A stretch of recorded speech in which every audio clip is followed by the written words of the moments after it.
મારું નામ વિજય કોરાટ છે. વિજયભાઈ, શું આખી ઘટના શું બની? ઘટના એવી હતી કે ખોડલધામમાં દાંડિયા રાસમાં આપણે વીવીઆઈપી બેઠકની વ્યવસ્થા કરી હોય છે અને એમાં આપણા સ્પોન્સર હોય એના પાસ ઉપરથી એને વીવીઆઈપી પાસ આપણે પ્રોવાઈડ કરતા હોય છે. એના પાસ કોઈ લઈને આવ્યા અને એના પાસ ઉપરથી આગલી હરોળમાં સોફામાં 2 વ્યક્તિ બેઠા હતા.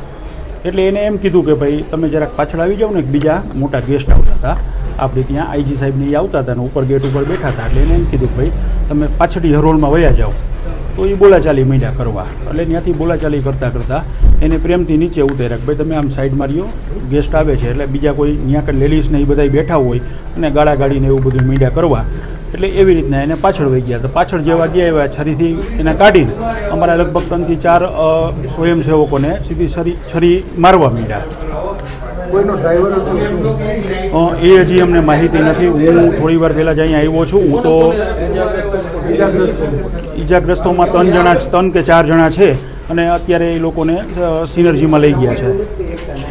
હું નરેન્દ્ર પટેલ, ખોડલધામમાં નવરાત્રિ મહોત્સવ માટે હું ત્યાં હાજર હતો અને કોઈ અતિથિ વિશેષ આવેલા હતા અને કોઈ વ્યક્તિને ત્યાં સોફા ઉપર બેઠેલા હતા. એમને હાથ જોડીને રિક્વેસ્ટ કરવામાં આવી.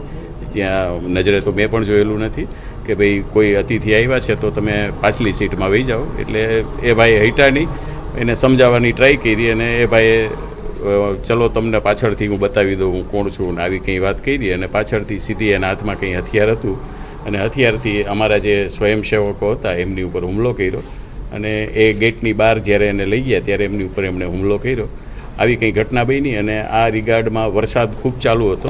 એટલે હું પણ અમારું એક પરિવાર હતું એમની સાથે અને અતિથિને છોડવા માટે હું બહાર આવ્યો હતો ત્યારે આવી ઘટના બની. અને એ બાબતે હું પણ અહીંયા સાહેબ કોણ આવ્યા છે એમને પણ પૂછપરછ કરવા માટે આવ્યો છું. અને જે પોલીસ સ્ટેશનનો સ્ટાફ છે એ પણ પ્રોપર રીતે ઇન્ક્વાયરી કરી રહ્યા છે અને બધાને મદદરૂપ થાય એવી રીતે વરસાદમાં ઈજાગ્રસ્ત અમારે એક મોહિતભાઈ કરીને છે, એક અશોકભાઈ કરીને છે અને એક જયેશભાઈ કરીને છે. મારા ધ્યાનમાં 3 નામ આવ્યા છે પણ 4 જણને વાગ્યું છે એવું મામૂલી નિશાન આવ્યું છે. કોઈ ધારદાર હથિયારથી હુમલો કરવામાં આવ્યો છે.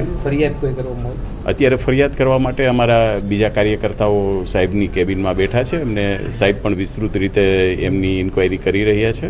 એટલે ફરિયાદ કરશે અને ચોક્કસપણે કરશે. કેમ કે કોઈની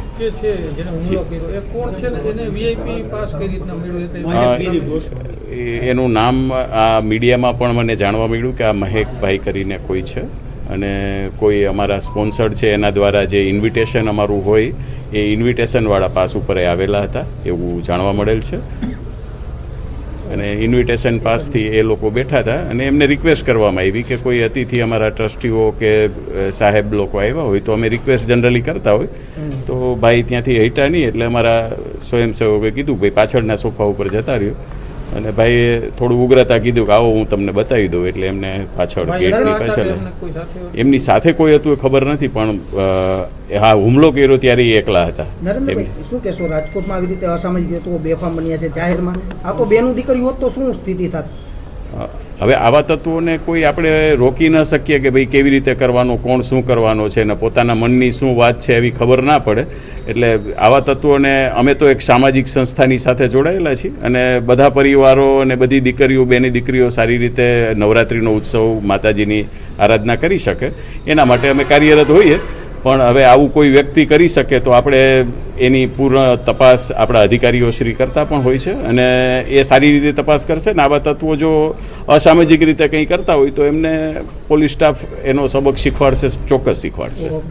જે ખોડલધામમાં રાસ ગરબાનું આયોજન કરી ત્યાં પરસાણા ચોક નજીક રિંગ રોડ ઉપરની બાજુમાં ત્યાં એક મારામારીનો બનાવ બનેલ જેમાં એક કપલ પાસ લઈને આવેલ જે બેઠેલા તેમને કોઈ બીજા વીવીઆઈપી ગેસ્ટ આવવાના હોય જેથી એમને વિનંતીપૂર્વક જાણ કરેલ કે ભાઈ તમે થોડા બીજા સોફામાં બેસો. તે બાબતે બોલાચાલી થઈને પછી મારામારી થયેલી અને હાલમાં એ જે ઇન્જરી પામનાર છે 3 જણા છે, મૌલિક પરસાણા, હરિભાઈ સોરઠિયા અને અશોકભાઈ ફળદો. અને હાલ એ લોકો સારવાર હેઠળ છે અને ત્યાં ફરિયાદની કાર્યવાહી ચાલુ છે. સાહેબ કોના દ્વારા મારવામાં આવી છે અને એની અત્યારે ક્યાં? એ જે મારનાર છે મહેકગીરી જગદીશગીરી ગોસ્વામી છે, એ લાઇટ હાઉસ અટલ સરોવર નજીક ત્યાં રહે છે. એની અટકાયત કરવામાં આવી છે શું? એટલે હાલ એને પણ થોડી ઇન્જરી છે, એટલે હાલ થોડી એને સારવાર હેઠળ લઈ જવાનો છે. તેમ છતાં હાલ પોલીસને હસ્તગત કરેલ છે. સાહેબ આવી રીતે અસામાજિક તત્વો કે આવી રીતે સામાન્ય બાબતમાં દીકરી ઉપર ઘટના બની તો મોટી બની શકે, એટલે પોલીસ હવે કે એક્શન લેશે? ના, એટલે પોલીસે તો અગાઉ 3 શનિવારે ગરબાના આયોજકોને બધાને બોલાવીને બધાને સમજાવેલ કે ભાઈ કોઈને ટૂંકમાં અસભ્ય વર્તન કરવું નહીં, વ્યવસ્થિત વાતચીત કરવી, અને આ રીતના અને તમામને સૂચના આપેલી અને એનું પાલન પણ કરતા હોય છે. ઈજા કેવી થઈ છે કે માહિતી મળી? બીજા હાલ હજી સુધી કોઈ જાણવા નહીં મળે, પણ એક ભાઈને 2 ટાંકા આવેલા છે.